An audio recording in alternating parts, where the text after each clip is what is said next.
तुला माहिती आहे जगातले 9 देश इंडियन लोकांच्या रिक्रुटमेंटसाठी ॲक्टिव्हली एकमेकांबरोबर कॉम्पिटिशन करतात आहेत.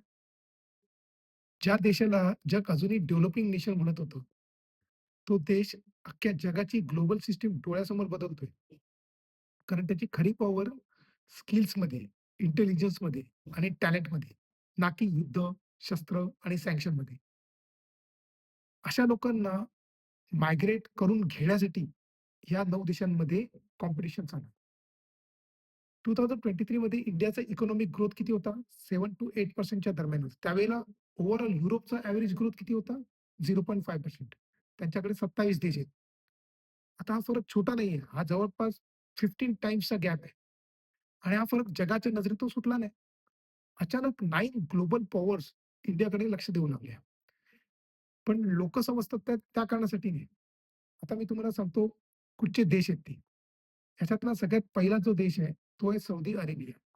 हा ॲक्चुअली एक टाइपचा सरप्राईज आहे. कारण काही दशकांपूर्वी त्या देशाचे इंडियासोबत सीरियस पॉलिटिकल आणि कल्चरल टेन्शन्स होते. Saudi Arabia. राजेश पटेल, गुजरातमधला एक 42 इयर्स ओल्ड ऑइल इंजिनियर. 2022 मध्ये सौदी अरेबियाने एक special technology focus visa program सुरू केला आणि राजेश पहिल्या बॅचमधल्या लोकांपैकी एक होता. तो या नवीन सिस्टम अंतर्गत पहिल्याच फ्लाइटपैकी एका फ्लाइटने सौदीला गेला. आज व्हिजन 2030 प्रोजेक्टवर सौदी अरेबियामध्ये जवळ-जवळ 5 लाख लोकांपेक्षा जास्त इंडियन्स काम करतात आहेत. हा आकडा लहान नाहीये. तो दाखवतो की देश आपलं फ्युचर कसं बिल्ड करतो आणि त्यात मोठा कसा शिफ्ट झालाय आणि इकडून सगळं बदलतं. 500 बिलियनची निऑन सिटी ते लोकं जे बनवतात आहेत, जे प्रोजेक्ट आहे, त्याला कमीत कमी 1 लाख लोकांपेक्षा जास्त हायली स्किल्ड टेक प्रोफेशनल्स लागतात आणि त्यातले जवळपास 40% इंडियन आहेत. आता थोडा वेळ मनात घ्या, एक देश जो कधी काळी इंडियन प्रोफेशनल्सला सिरियसली घेत नव्हता, तो आज आपलं सगळ्यात अँबिशियस फ्युचर सिटी, इंडियन एक्सपर्टीज आणि लीडरशिपवर उभं करतोय. पण पडद्यामागे काय घडलं, हे खूप थोड्या लोकांना माहिती आहे, ते मी तुम्हाला सांगतो. सौदी अरेबियाने पहिल्यांदा इंडियाकडे बघितलंच नाही.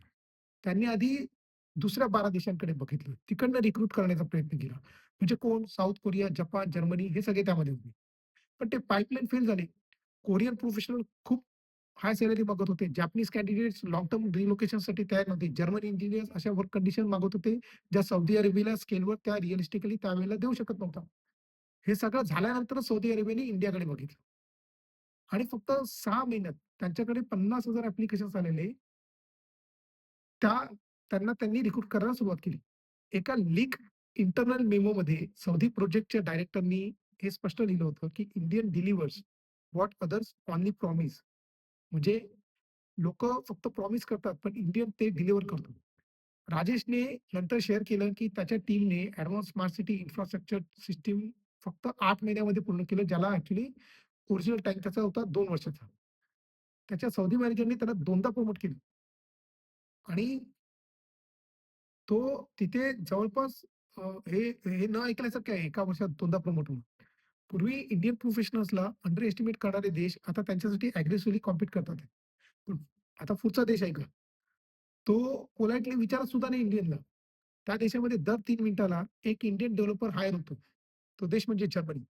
2024 च्या जर्मन चेंबर ऑफ कॉमर्सच्या स्टडीनुसार 68% German tech firms local talent मिळवू शकत नाहीत.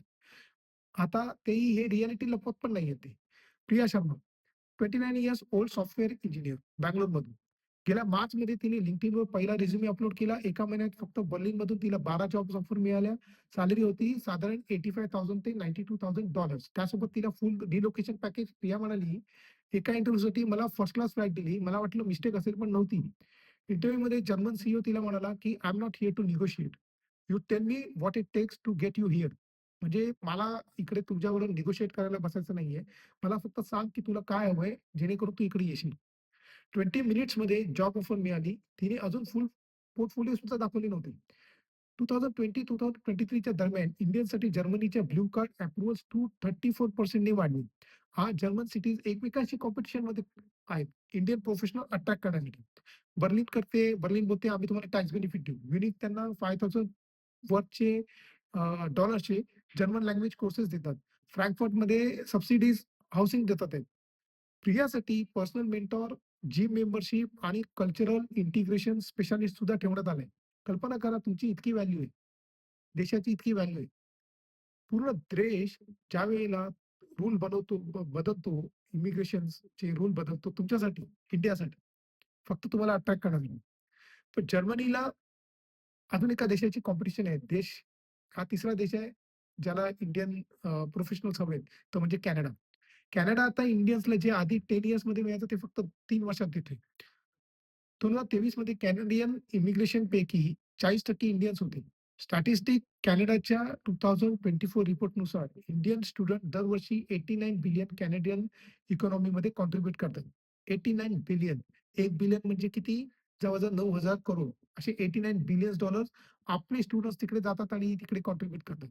पंजाबमधली कपूर फॅमिली, त्यांचा प्रत्यक्ष अनुभव तुम्हाला सांगतो. 2019 मध्ये त्यांनी अँसेस्ट्रल फार्मलँड विकली. त्यांची जी स्वतःची जमीन होती ती विकली आणि मुलाला टोरंटोला पाठवलं. गावाने त्यांना मूर्ख ठरवलं. 2023 मध्ये मुलगा पर्मनंट रेसिडेंट झाला आणि पूर्ण फॅमिली त्यांनी त्याच्यानंतर तिकडे स्पॉन्सर केली. आई म्हणाली, "आमची फक्त 5 एकरची शेती होती. आज व्हॅन्कुव्हरमध्ये घर आहे."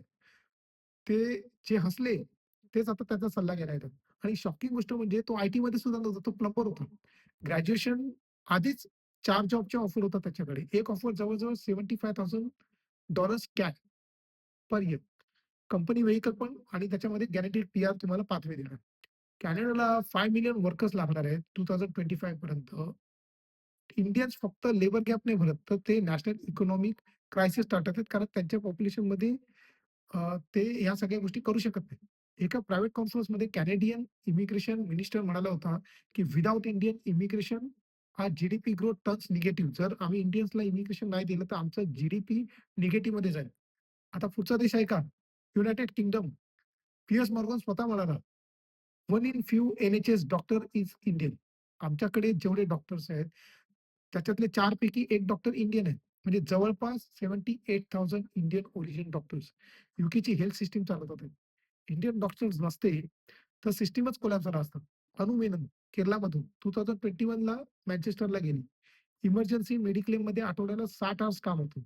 2 वर्षात 200 प्लस तिने लाईफ सेव्ह केले आणि हे डॉक्युमेंटेड नंबर आहेत. हे खोटं मी तुम्हाला सांगत नाही. तिचे नंबर्स आहेत ते.